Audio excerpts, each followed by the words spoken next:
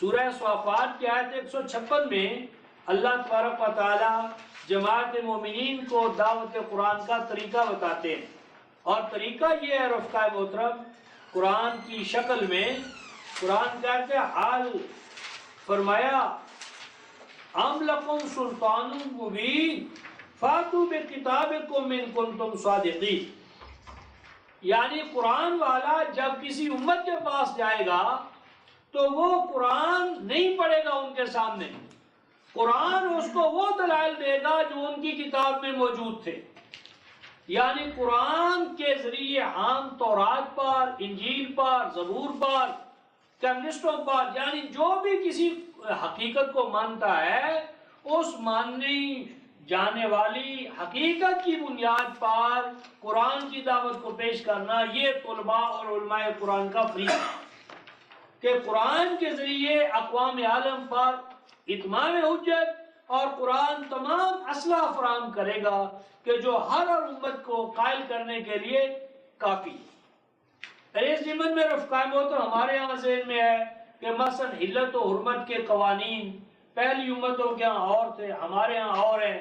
مثلا پہلے ایک آدم کے ہاں کہتے ہیں کہ صبح و شام 2 بچے صبح ہوتے تھے اور 2 شام، اور صبح و شام کے بچوں کا آپس میں بھائی بہنوں کا نکاح ہوتا تھا پہلے دور میں، آدم کے دور میں۔ یہ رفقا محترم بہتان ہے، یہ بہتان ہے، اور یہ دراصل پوری ذریت آدم کو، اس کے شجر نسب کو غلط کرنے کی اس کے سوا سازش نہیں کہ نقطہ آغاز ہی میں اللہ تعالیٰ نے اپنے قوانین کی خلاف ورزی کی ہے۔ قرآن اس کی 100% تردید کرتا ہے۔ آج جو رشتے حرام ہے رفقا محترم، ہر نبی پر یہی حرام تھے، اور اگر آدم نبی ہیں یا آدم اللہ کی طرف سے ان کو کوئی ہدایت نامہ ملا ہے تو اس میں بھی حلت و حرمت کے وہی قوانین تھے جو اللہ نے آج ہمیں عطا کی، کسی دور میں بھی بھائی بہن کا نکاح نہیں ہوا. جہاں بھی بھائی بہن کا نکاح کہہ رہا ہے وہ دراصل شجرہ نسب آدم کو یا اولاد آدم کو تانا دے رہا ہے کہ تمہارا تو شجرہ نسبی غلط ہے. اس ضمن میں رفقا محترم جہاں قرآن حکیم نے حلت و حرمت کے رشتے ہمیں بتائے ہیں، سورہ النساء آیت نمبر 24 دیکھیں. سورہ النساء چوتھی سورہ،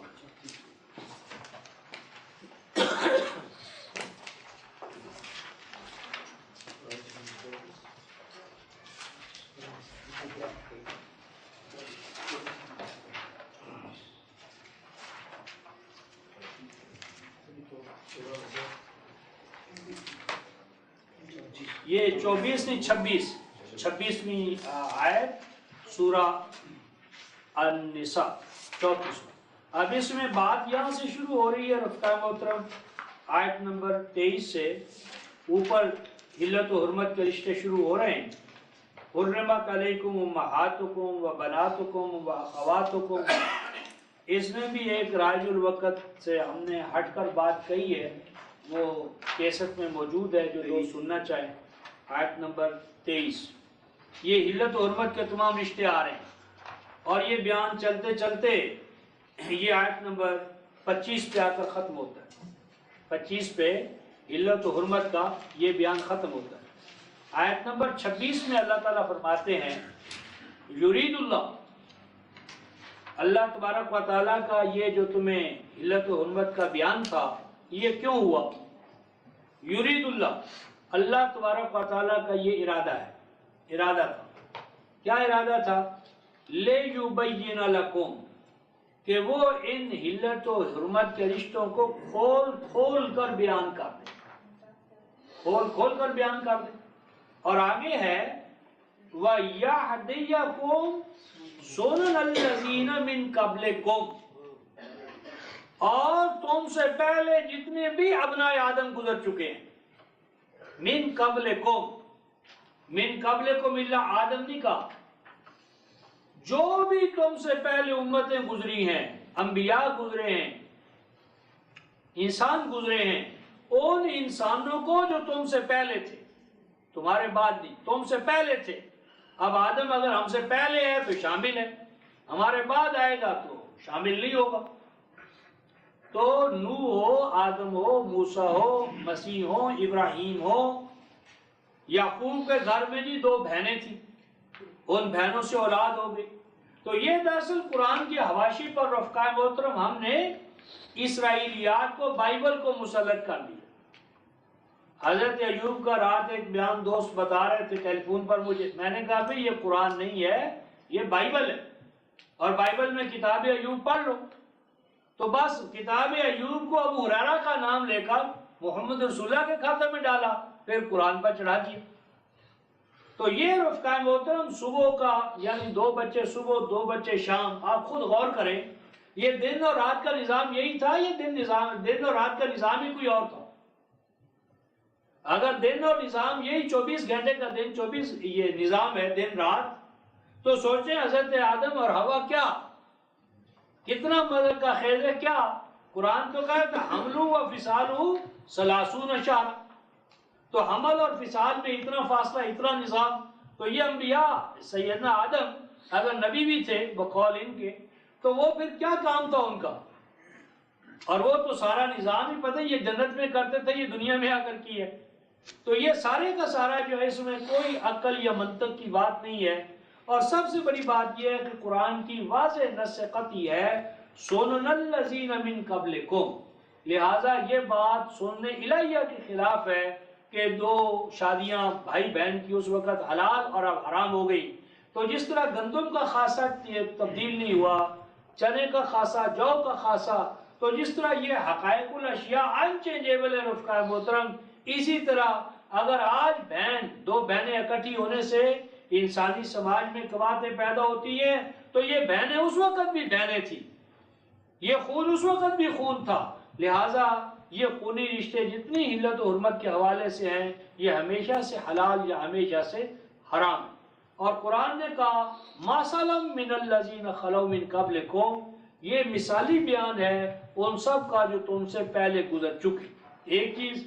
دوسری چیز اس میں یہ ہے رفقا محترم کہ یہ جو مثلاً حضرت نوح کا، حضرت ابراہیم کا، حضرت موسیٰ کا، حضرت مسیح کا، حضرت یوسف کا، یعقوب کا مثال بیان ہے قرآن میں، تو اس میں قاعدہ یہ ہے کہ قرآن اصل میں ابراہیم بیان نہیں کرتا، ابراہیمیت بیان کرتا ہے.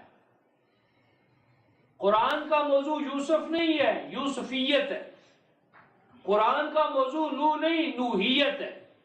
قرآن کا موضوع موسیٰ نہیں، موسویت ہے. دونوں میں فرق یہ ہے کہ یہ اللہ تعالیٰ نے جو کچھ سیدنا ابراہیم کے ساتھ کیا یہ کوئی ابراہیم کا خاصہ نہیں ہے، بلکہ یہ لازمہ ہے ابراہیمیت کا.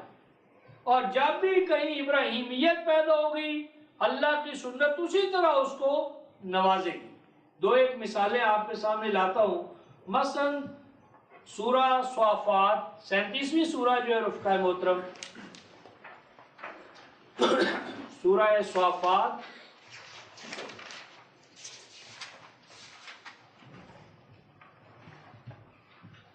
سب سے پہلے سیدنا نوح علیہ السلام کا بیان ہے، آیت نمبر 77-78، یعنی اوپر ذکر ہے آیت نمبر 75 میں وَلَقَدْ نَادَانَا نُوحٌ فَلَنِعْمَ الْمُجِيبُونَ، بے شک پکارا ہمیں نوح نے اور ہم نے اس کی پکار کا جواب دیا اور ہم نے نجات دی اس کو اور اس کے ساتھیوں کو بچا لیا ہم نے ایک خوفناک بہت بڑی تکلیف دہ صورتحال سے، اور ہم نے اسے اور اس کی ذریت ہی کو باقی رہ جانے والا بنایا، اور ہم نے آنے والوں پر نوح علیہ السلام کے لیے چھوڑا، کیا چھوڑا؟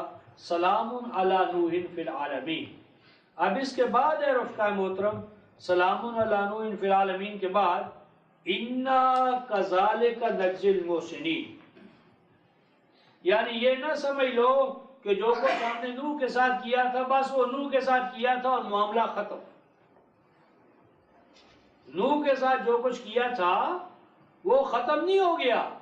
انا کذالک نجزی المحسنین، اگر آج تم بھی نوحیت اپنے اندر پیدا کر لو، اگر نوح والے اوصاف تم اپنے اندر پیدا کر لو ایک وصف کے سوا کہ وہ نبی تھے، اللہ کا کلام ان پر اترتا تھا، اب کسی پر کلام نہیں اترے گا، یعنی نبوت ختم ہو گئی.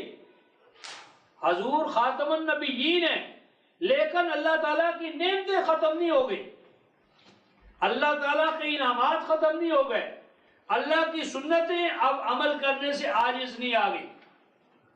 یعنی اللہ تعالیٰ کے انعامات جو اللہ نے اپنے ان بندوں پر کیے وہ جس قاعدے قانون کے تحت کیے وہ قاعدہ قانون جاری و ساری ہے.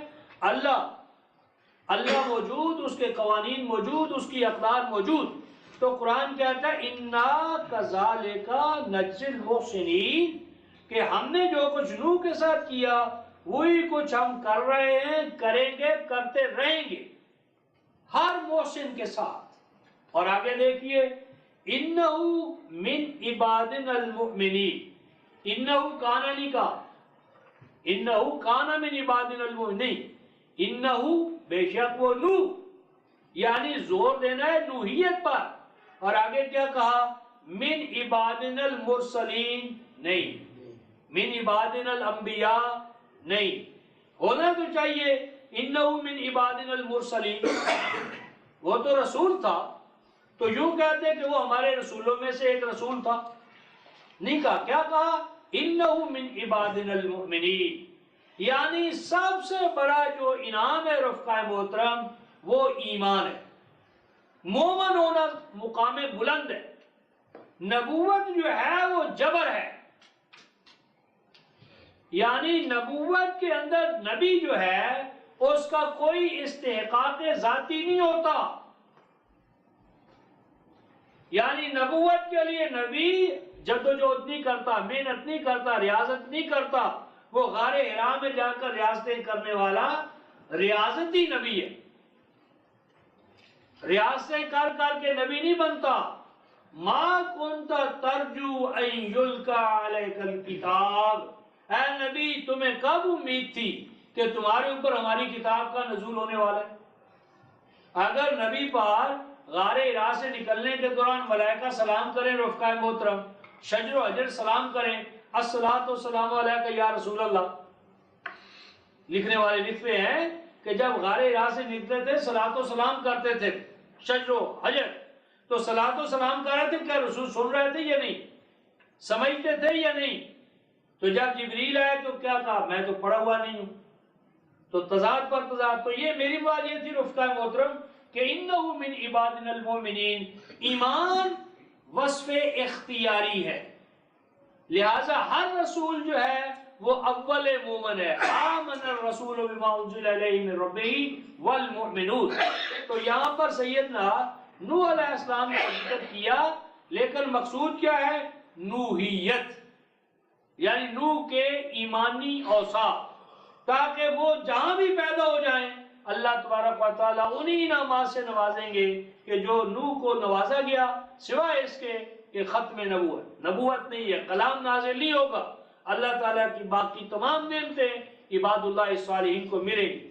اب اس کے بعد آگے دیکھیں، سیدنا ابراہیم علیہ السلام کا ذکر شروع ہوتا ہے، اور ابراہیم علیہ السلام کے ذکر میں آیت نمبر 105 میں اِنَّا كَذَلِكَ نَجْزِي الْمُحْسِنِينَ، آیت نمبر 110 كَذَلِكَ نَجْزِي الْمُحْسِنِينَ، آگے پھر سیدنا موسیٰ علیہ السلام کا ذکر، اس میں بھی آپ کو یہی الفاظ ملیں گے، یعنی یہ آیت 121 اِنَّا كَذَلِكَ نَجْزِي الْمُحْسِنِينَ، یعنی جتنے بھی انبیاء ہیں ان کے اوپر جو اللہ تعالیٰ نے انعامات نازل کیے سوائے نبوت کے، نبوت ختم ہو گئی، لیکن جب ان انبیاء نے احکام الہیہ پر عمل کیا تو احکام الہیہ پر عمل کرنے کے نتیجے میں اللہ تعالیٰ نے ان کو نوازا۔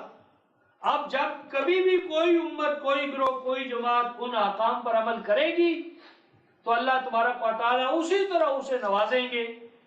اس ضمن میں رفقائے محترم ایک مقام پر ذرا ذہن میں گڑبڑ ہوتی ہے اور معترض اعتراض کرتا ہے، اور وہ ہے سورہ یوسف۔ یعنی سورہ یوسف کے بارے میں یہ تاثر ملتا ہے کہ یہ کسی ایک فرد یوسف کی بات ہے اور بس، بلکہ کہنے والوں نے تو یہاں تک بہتان باندھا ہے کہ یہ سورہ یوسف عورتوں کو پڑھانی بھی نہیں چاہیے۔ ایک دفعہ ایک مولوی صاحب آئے درس میں، اور درس سننے کے بعد سوال کرنا، میں نے کہا جی کریں، کہنے لگا جی وہ قرآن کی کون سی صورت ہے جو عورتوں کو نہیں پڑھنی چاہیے؟ میں نے کہا بھی مجھے تو ایسی کسی صورت کا نہیں پتا جو عورتوں کو نہیں پڑھنا چاہیے۔ کہ لو جی آپ بھی درس دیتے ہیں اور آپ کو یہ پتہ ہی نہیں ہے۔ میں نے کہا چلیں آپ بتا دیں، کہتے ہیں وہ سورہ یوسف ہے، سورہ یوسف عورتوں کو نہیں پڑھنی چاہیے۔ میں نے کہا جی کیوں نہیں پڑھانی چاہیے؟ کہنے لگے یہ تو عشق کی باتیں ہیں۔ تو میں نے کہا عشق مردوں ہی کے لیے ہے، تو عشق میں بھی تو دونوں آ جاتے ہیں، لیکن عشق ایسا لفظ مردود ہے کہ قرآن میں آیا ہی نہیں۔ اور میں نے کہا یہ کہاں قرآن میں لکھا ہے کہ یہ عشق کی؟ کہتے ہیں آپ نے یوسف زلیخا نہیں پڑھی؟ گویا یوسف زلیخا بھی اللہ کی نازل کردہ کوئی کتاب ہے۔ تو یہ ہے رفقائے محترم ہمارا مبلغ علم۔ تو اب یہ واقعی بعض اوقات سورہ یوسف کو پڑھ کر یہ تاثر لے لیا جاتا ہے کہ یہ کسی ایک یوسف کی بات ہے اور بس، حالانکہ رفقائے محترم اس سورہ میں 4 جگہ پر اللہ تعالیٰ نے ایسی علامات رکھی ہیں کہ اگر ان علامات کو ہم سوچ سمجھ کر پڑھیں تو معاملہ مختلف ہے۔ مثلا سورہ یوسف ہی میں ہم دیکھتے ہیں، سورہ یوسف نکالتے ہیں ہم، 12ویں سورہ ہے، 12ویں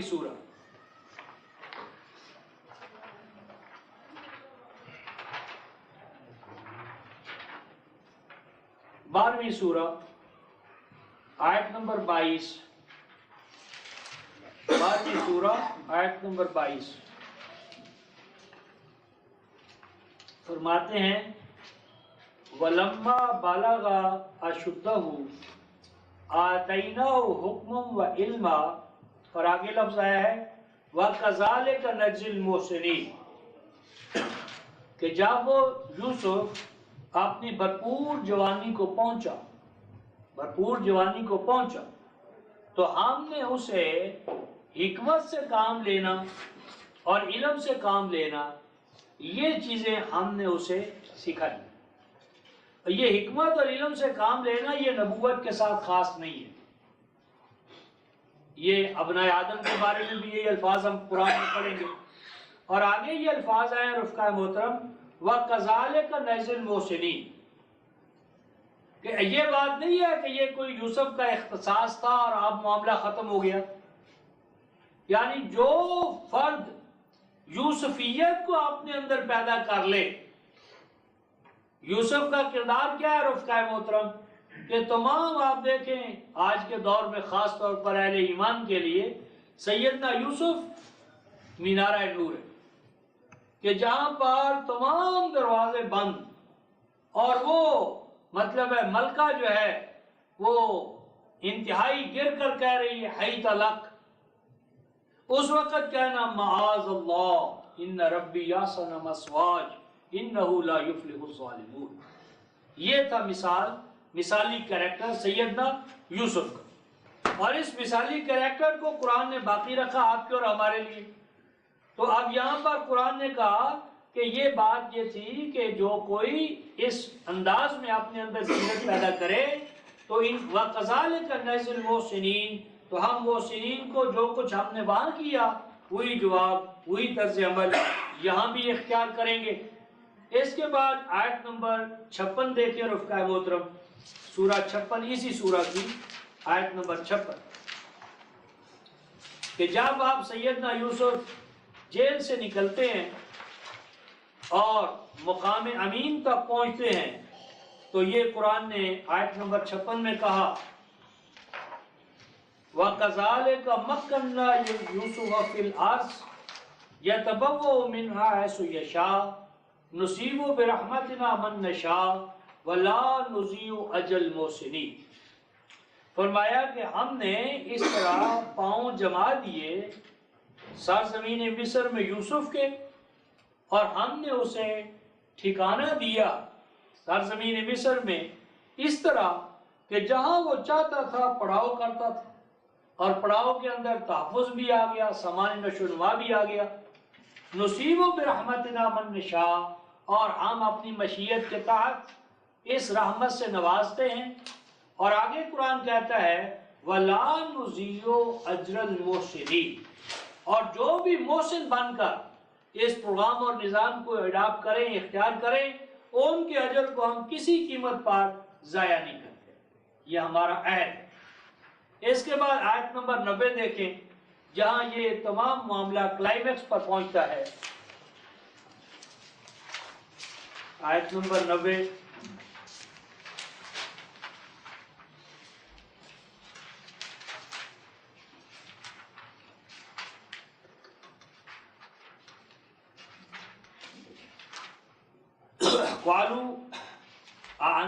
قالو کہا ان بھائیوں نے اِنَّكَ لَأَنْتَ یوسف، کیا آپ ہی یوسف ہیں؟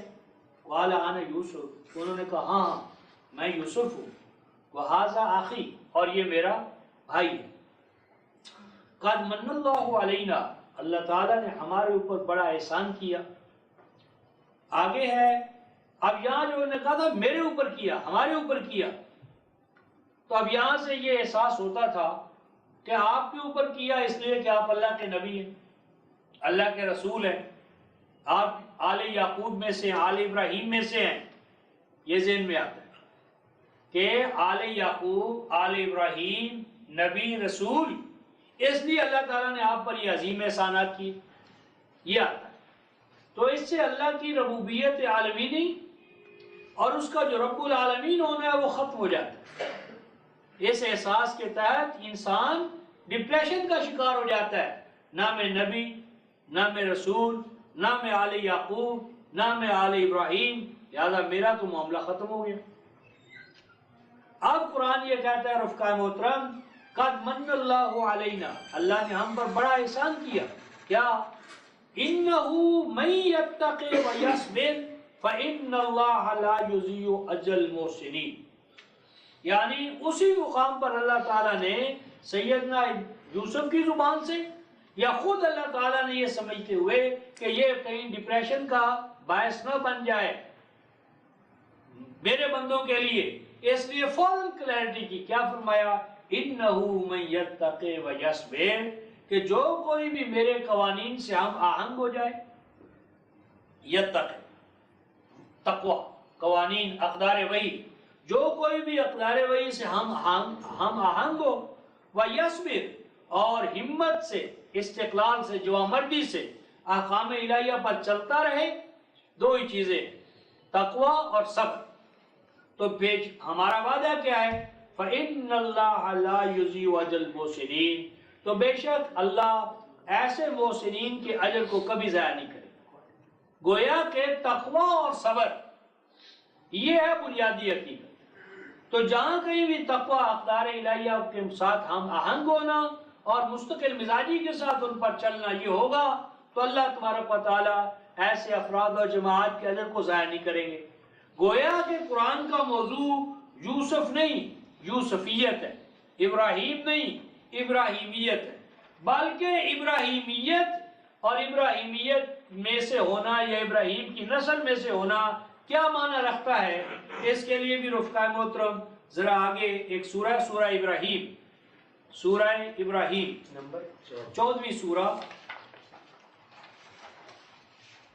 سورہ اور آیت نمبر 36 کہ ابراہیمی ہونا کیا ہے۔ ابراہیمی ہونے کا معنی ابراہیم کے سیڈ میں سے ہونا نہیں ہے، بریڈ میں سے ہونا نہیں ہے کہ ابراہیم کا کوئی نسلی اور خونی رشتہ ہے۔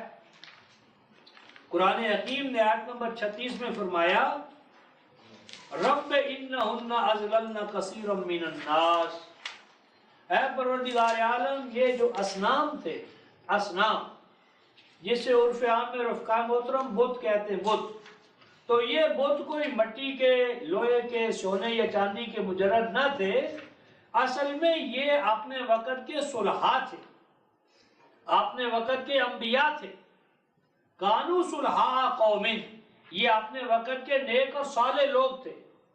اب جب وہ دفن ہو گئے، چلے گئے، تو اب گیان دھیان ممکن نہیں تھا، تو یہ ان کے سٹیچوز یا تماثیل اصل میں اپنی ذات میں ان کے لیے کچھ نہیں تھے، ان کی حیثیت تو یہ تھی کہ وہ گیان دھیان کرنے کا باعث بنتے تھے، جس طرح آج ہم قبر والے کے ساتھ جا کر رشتہ جوڑ لیتا ہے۔ اب تو قبر ہے، اب اگر قبر نہ رہے تو اسی کا داتا صاحب کا یا علی اجویری کا سٹیچو بنایا جائے گا، وہ خیالی ہوگا، اور ان کمبختوں نے وہ جتنے بھی سٹیچوز بنائے وہ رفقائے محترم مؤنث کے بنائے، مؤنث کے، اور یہ جو قرآن نے 4:119 میں کہا ہے نا رفقائے محترم کہ نہیں بناتے مگر این یدون من دونہ الا اناسا، مگر یہ اناس بناتے، اناس، انسا، عورت، تو یہ ہمیشہ سیکس پرورشن ہے۔ تو یہ این یدون من دونہ اناسا، یہ کافی دیر تک اس کا ایک شیڈ میرے ذہن میں نہیں آیا، تو ایک دن ہم کپورتھلا ہاؤس میں وہاں بیٹھے تھے، تو آگے ایک بہت بڑا رفقائے محترم جلوس جا رہا تھا علی اجویری کی دربار کی طرف، اور وہاں جو بن ٹھن کا ناچنے والے جو تھے، جو رقص کرتے ہوئے جا رہے تھے، ان سب نے عورتوں کی شکلیں اوڑھنیاں اوڑھی ہوئی اور میک اپ کیا ہوا، یعنی وہ مرد ہو کر اناس بنے ہوئے۔ تو ان یدون من دونہ الا اناسا، یعنی ان کا جو مدعو ہوتا ہے وہ انسا ہوتا ہے، یعنی خود بھی اپاہج، لولا لنگڑا، اور جو مانے گا اس کو وہ بھی اپاہج، لولا اور لنگڑا۔ سانما کا معنی ہوتا ہے حرکت سے محروم ہو جانا، صنم کا اصل معنی ہے گڑا ہوا، بے حرکت، بے حرارت، بے حیات، یعنی یہ زندگی کو، حرکت کو، حرارت کو تباہ کرنے والے تصورات ہیں، استان ہیں۔ تو آگے سیدنا ابراہیم علیہ السلام یہ فرماتے ہیں فَمَن تَابِعَنِي، یہ الفاظ ہیں جس پہ میں توجہ آپ کی مبذول کرانا چاہتا ہوں، فَمَن تَابِعَنِي فَإِنَّهُ مِنِّي، ابراہیم کہتے ہیں میرا کون ہے؟ یہ نہیں فرمایا کہ جو میرے خون سے ہے، جو میری نسل سے ہے، جو میری زبان بولتا ہے، جو بت جیسا لباس پہنتا ہے، نہیں. فمن تابعنی، جو میری اتباع کرتا ہے، جو مجھے فالو کرتا ہے. اور مجھے فالو کرنے سے مراد دراصل اس علم کی اتباع کرنا ہے جو ابراہیم کے پاس آیا، اور وہ علم آج ہمارے پاس قرآن کی شکل میں ہے. پاس قرآن کی اتباع کرنے میں ابراہیم کی اتباع ہے، موسیٰ کی ہے، مسیح کی ہے، نوح کی ہے، تمام انبیاء کی اتباع قرآن میں ہے. تو جب تمام انبیاء کی اتباع قرآن میں ہو گئی تو کیا بخاری شریف کی اتباع قرآن سے باہر رہ گئی؟ یعنی قرآن کی اتباع کے نتیجے میں ہم صحیح معنی میں منزل من اللہ کتب کے محتاج نہیں رہتے. چل جائے کہ انسان کی جمع کردہ روایات، تو قرآن نے کہا فمن تابعنی، پس جو میرے پیچھے پیچھے چلے، فإنہ منی، وہ مجھ میں سے ہے. پس ابراہیمیت اتباع کے ساتھ ہے. وَمَنْ عَصَانِي فَإِنَّكَ غَفُورٌ رَحِيمٌ، اور جو میری اتباع سے منکر ہو جائے تو اب وہ تیرا بندہ، تیرے قانون پر کا اطلاق اس پر ہوگا. اور یہ جو میں نے کہا رفقائے محترم کہ اتباع ہے علم کی، نہ کہ ابراہیم کی ذات کی. یہ بھی چونکہ مسئلہ گڑبڑ ہے اس لیے اس کا ایک حوالہ دے کر آگے چلتا ہوں. سورہ مریم 19ویں سورہ، سورہ مریم 19ویں سورہ آیت نمبر 43. سورہ مریم 19ویں سورہ آیت نمبر 43. سیدنا ابراہیم ہی کے الفاظ ہیں، یا ابت، یا ابت، اے میرے ابا جان، انی قد جاءنی من العلم، بے شک آیا ہے میرے پاس اب کیا چیز آئی ہے؟ العلم آیا ہے. یعنی اس علم سے پہلے، علم قرآن سے پہلے اتباع نہیں تھی. علم قرآن آنے کے بعد اتباع شروع ہوئی. یا ابت، اے میرے ابا جان، انی قد جاءنی من العلم، کہ بے شک میرے پاس العلم آ گیا. اب بس اس العلم کے آنے کے بعد میری اتباع کا، معلوم یاتے کا، وہ علم جو تیرے پاس نہیں آیا، فَاتَّبِعْنِي أَهْدِكَ صِرَاطًا سَوِيًّا، پس تو میرے پیچھے پیچھے چل. مراد ہے کہ جس طرح میں وہی قرآن کے پیچھے چلوں گا تو بھی میرے پیچھے چل، یعنی تاکہ ہم ایک جماعتی طور پر احکام الہیہ پر عمل کر سکیں. تو رسول گویا جس اتباع کا حکم دیتا ہے وہ شخصی اتباع نہیں ہوتی، اس کی اساس دراصل اس العلم کی اتباع ہے. اسی لیے ادھر ادھر کی بات نہیں کرتا. نبی پاک صلی اللہ علیہ وسلم کا حوالہ دیتا ہوں، سورہ البقرہ کا ایک حوالہ دیکھیں. سورہ البقرہ 2 سورہ،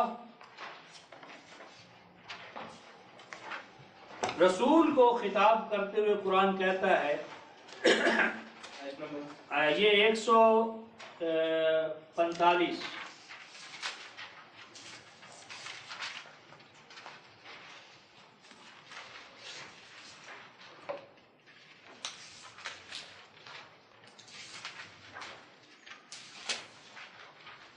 وَلَئِنْ أَتَيْتَ الَّذِينَ أُوتُوا الْكِتَابَ بِكُلِّ آيَةٍ مَا تَابِعُوا قِبْلَتَكَ، اور اے رسول اگر آپ ان کتاب والوں کو پیش کر دیں ہر دلیل، ہر آیت، تو بھی یہ تیرے قبلے کی اتباع نہیں کریں گے. آگے ہے لوگ رفقا محترم، وَمَا أَنْتَ بِتَابِعٍ قِبْلَتَهُمْ، اور نہیں ہے آپ ان کے قبلے کی اتباع کرنے والے. یہ قرآن نے کہا ہے، اور آپ کسی قیمت پر ان کے قبلے کی اتباع کرنے والے نہیں ہیں. لیکن ہماری روایتی سوچ کہتی ہے 17 مہینے تک رسول نے اتباع کیا، 17 مہینے تک بیت المقدس کی طرف نمازیں پڑھی، پھر چھوڑ دیا، کیوں کہ وہ نہیں مانے، انہوں نے آپ کو رسول نہیں مانا۔ تو یہ رسول کا کردار نہ رہا، نعوذ باللہ من ذالک، اسٹیٹس مین بنا دیا کہ اہل کتاب کو راضی کرنے ساتھ ملانے کے لیے اپنا قبلہ چھوڑ دیا۔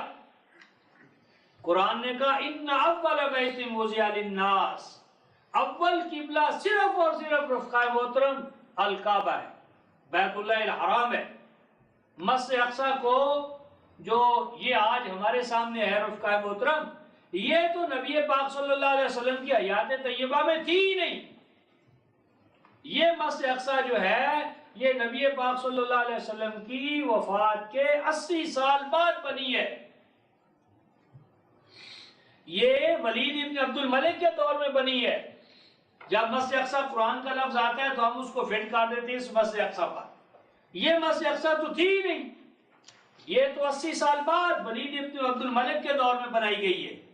قرآن کہتا ہے رفقائے محترم وَمَا أَنْتَ بِتَابِعٍ قِبْلَتَهُمْ، ایک لمحہ بھی، ایک سیکنڈ بھی نبی پاک صلی اللہ علیہ وسلم ایک صلات بھی، صلات کا کوئی قیام رکوع سجدہ بھی آپ نے کعبہ سے ہٹ کر ادا نہیں کیا۔ یہ سازش ہے یہود و نصارہ کی کہ وہ آپ سے منوا چکے ہیں کہ قبلہ اول تمہارا، قبضہ ہمارا، قبضہ ہمارا۔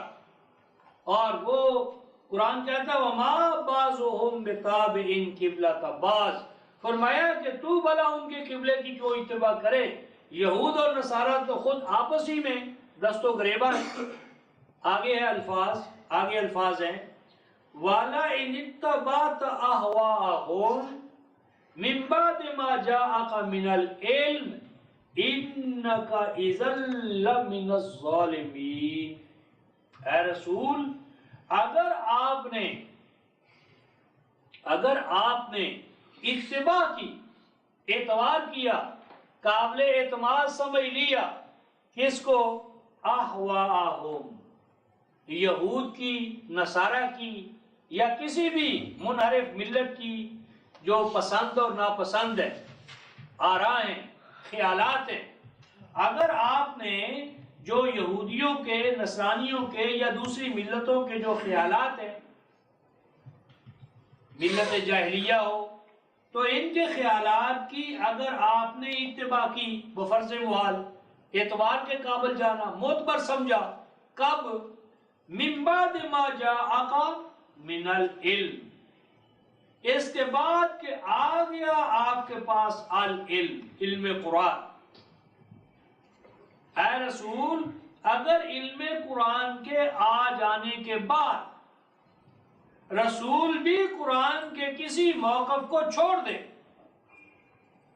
یعنی رسول 100% پیچھے پیچھے چل رہا ہے علم قرآن کے، اگر علم قرآن کے کسی موقع محل سے شوشش نقطے سے رسول ہٹ جائے تو رسول کے بارے میں اللہ تبارک و تعالیٰ کا اعلان ہے اِنَّكَ إِذًا لَّمِنَ الظَّالِمِينَ، تو تمہارا شمار بھی ہمارے نزدیک ظالموں میں سے ہو جائے گا۔ رسول کا مقام، یعنی اگر رسول بھی علم قرآن کے ہوتے ہوئے علم قرآن سے ادھر ادھر ہٹ جائے تو رسول کا مقام ظالموں میں سے، لہذا رسول اتباع کرتا ہے قرآن کی، اور جب ہم قرآن کی اتباع کریں گے تو یہ اتباع دراصل اتباع قرآن بھی ہے اور اتباع رسول بھی ہے بیک وقت۔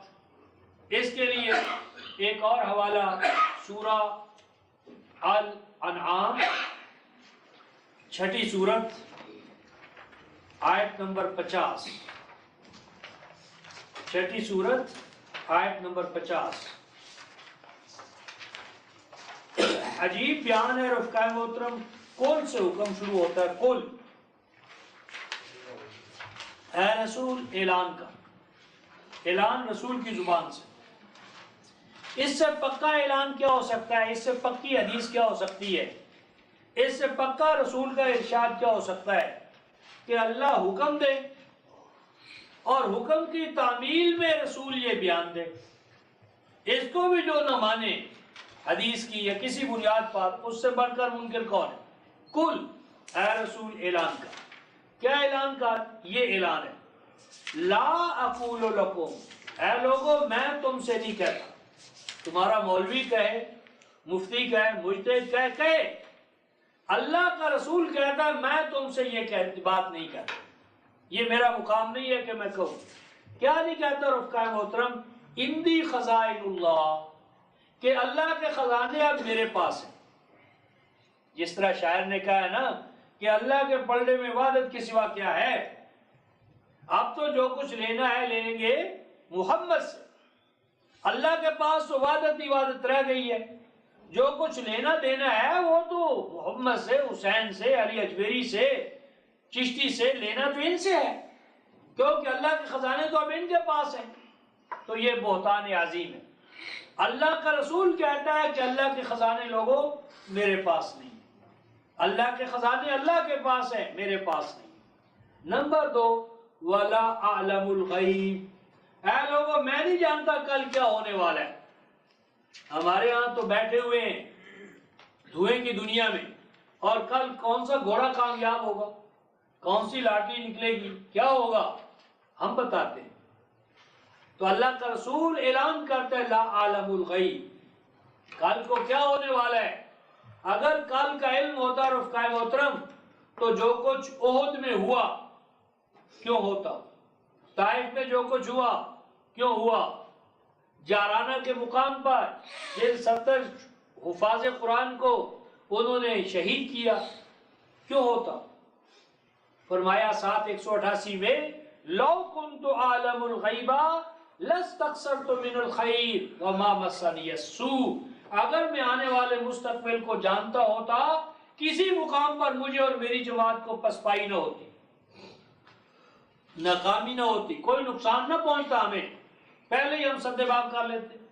لیکن رسول کا اسوہ ختم ہو جاتا، رسول کا یہ عمل آپ کے اور میرے لیے نمونہ نہ ٹھہرتا، وہ ایک ڈرامہ ہو جاتا. تو میں الغیب نہیں جانتا. آگے فرمایا وَلَا أَقُولُ لَكُمْ إِنِّي مَلَكٌ، اور میں تم سے نہیں کہتا کہ میں انسان نہیں ہوں، فرشتہ ہوں، نور ہوں، نورم من نور اللہ ہوں.